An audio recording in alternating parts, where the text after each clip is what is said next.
지금요, 이제 얼마 남지 않았다고 생각을 하는지 어쩐지 이번에 해외 직구 사태를 보면서 좀 의아한 일이 하나 생겼어요. 갑자기 그냥 해외 직구 이 문제가 터지니까 그동안에 뭐 말도 못하고 있던 사람들이 막 나서가지고 정부를 막 혼을 내는 거예요. 요즘 먼나한? 유한나? 유승민? 한동훈, 나경원. 이번에 그냥 그걸 나오니까 이건 뭐 과도한 규제다, 무식한 정책이다, 졸속 시행이다 이렇게 막 나오는 거예요. 왜 그렇습니까? 이제 정부한테 각을 세울 때가 됐다라고 보는 거죠. 정치를 하면 이제 그야말로 호시탐탐 기회를 노리지 않습니까? 옳지, 이때다 싶어서 이제 나서는 거죠. 또 반대로는 오세훈 서울시장. 뭐 그러는 거 아니다. 지금 뭐 정부가 뭐 일을 하다 보면은 그럴 수도 있는 건데 어떻게 여당이 야당보다 더 하고 그러냐라고 이제 하면서 또 윤 쪽에 또 붙는 모습을 보이는 거예요. 이건 또 웬 짬뽕입니까? 참. 아무튼 근데 여기서 보니까 이제 이게 이렇게 돼가는구나. 뭔가 좀 감이 오죠. 홍준표, 오세훈은 어떻게든 윤석열 대통령 뭐 편에 든다 그러면 뭐하지만 눈에 들 기회를 찾는 것 같은 그런 인상이고요. 말씀하신 것처럼 뭐 유승민 전 의원이야 뭐 항상 그런 쪽이니까 그런데 한동훈, 나경원이 이거에 대해서 이렇게 바로 그냥 기다렸다는 듯이. 근데 이제 한 가지 포인트는 있죠. 왜냐하면 이 해외 직구라는 게 젊은 층에 최근에 행태, 소비 행태 이거하고 아주 직결이 돼 있잖아요. 예. 오늘 아침에 조선일보가 올린 제목 중에 하나 전 눈에 썩 들어오던데 이 해외 직구는요 엄청난 소비자 운동이다. 그러니까 국내에 다른 대안이 없다고 생각하고 예. 바가지 씌우고 예. 불량 제품들 그냥 뭐 물론 반품이라는 환불이라는 카드가 있긴 합니다. 그러나 그 쿠팡부터 시작해서 거의 독점적인 위세를 부리던 그런 쪽들이 알리나 테무에 위축되는 거. 우리 시장의 매기 역할을 하는 거죠. 매기 역할을 하는. 근데 이게 젊은 층들이 이거에 사실 여러 이해관계가 걸려있는 사안이기 때문에 유승민 의원이 어떻게 보면 처음으로 이 정치권에서는 문제제기를 했잖아요. 굉장히 감각이 있는 거죠. 정치는요. 특히 대권을 바라보려면 여당에서는 비주류를 해야 되고 야당에서는 주류를 해야 되는 겁니다. 멋있는 말씀. 왜냐하면 지금 윤석열 정부의 국정의 지지도가 굉장히 낮고 여기에서 주류를 하잖아요. 그러면 윤석열 대통령하고 같이 순장되는 거예요. 같이 죽는 거죠. 예, 그럼 비주류를 해야 여당에서는 비주류를 해야 현 집권 세력 대통령과 각을 세우면서 야당과 경쟁을 하는 겁니다. 그래서 그리고 야당은 주류를 해야 돼요.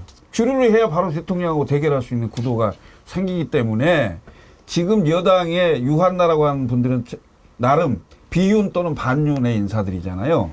그다음에 홍준표, 오세훈 시장은 왜 이럴까요? 이분들은 경선을 의식하는 거예요. 경선을 하려면 극렬 지지자의 강성 지지자들의 지지를 얻어야 되는 거거든요. 우선 그 득표를 의식하는 그런 행보다 이렇게 보여지는 겁니다. 그러니까 홍준표 시장은 특히 그 초중고등학교를 대구서 나왔어요. 그런데 경남지사를 하면서 출신이 경남 출신이어서 PK 선골, 그러니까 TK 선골이라는 그 지지가 항상 필요했던 거죠.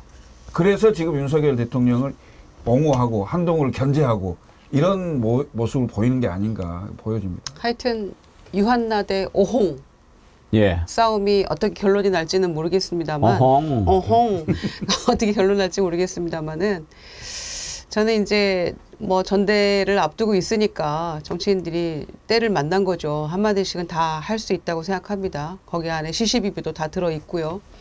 그러니까 이런 상황이니까 정부가 더 한심하게 보이는 겁니다. 사흘 만에 철수해버릴 그런 정책을 아무 고민 없이 깊은 고민 없이 막 이렇게 툭 던져놓고 분위기가 싸하니까 또 여당의 전대 그 다음번 당권 주자들도 한마디씩 던지니까 아뜨거라 하고 사흘 만에 철수하고 대통령께 보고도 안 했다는데 대통령실이 사과하고 막 이런 일련의 상황들이 정말 한심하고 우리를 더 부끄럽게 한다는 점에서 대여각성해야죠. 그리고 철수해서 안 하면 그만입니까? 왜 이거를 금지시키려고 했는지 본래의 목적이 있었을 거 아닙니까? 그러면 정책적으로 그 후속 조치들에 대해서도 깊이 고민하고 내놔야죠. 이걸 다시 원상 복귀야 이렇게 선언하고 말 것이 아니라는 거죠. 맞습니다. 그게 예. 핵심이죠. 근데 그 한동훈은 말이죠. 도서관에 앉아서 책 보는 모습을 막 이렇게 옆에서 막 찍어갖고 내보내고 뭐 이렇게 저렇게 하는데, 아니 본인이 지금 그 전당대회 대표 나오면 될 거라고 생각하는 걸까요? 스스로 그런 생각을 하는 것 같아요. 요새 보니까요. 아니 지금 선거 본인 때문에 진 거 아니에요? 본인도 책임이 있는 거죠. 그러니까 한동훈이 처음에 등장할 때부터 한동훈의 정치 생명은 윤석열 대통령과의 차별화를 얼마나 할 수 있느냐에 달려 있다고 저는 얘기를 해왔는데요. 결국은 총선 패배의 책임을 지고 지금 물러나 있는 상태인데, 정치인은 잊혀지는 게 가장 두려운 것이라고, 뒷모습이 사진이 찍히지 않나, 아니면 무슨 뭐 뒷모습 사진 찍을 때는 핸드폰 들고 이렇게 전화하는 모습이 찍혔고, 최근에 도서관 모습도 찍히고, 의도적으로 사진으로 이미지 정치를 좀 해보는 것 같은데, 저는 한동훈 전 비대위원장한테 이런 얘기를 꼭 하고 싶어요. 정치를 하고 싶거든 일단 총선 패배의 책임을 좀 지고 자숙의 시간을 좀 갖고, 내년이나 혹시 재보궐선거가 있다면 그때 국민의힘의 후보로 나와서 재보궐선거에 한번 승리를 하고 정계 복귀해라.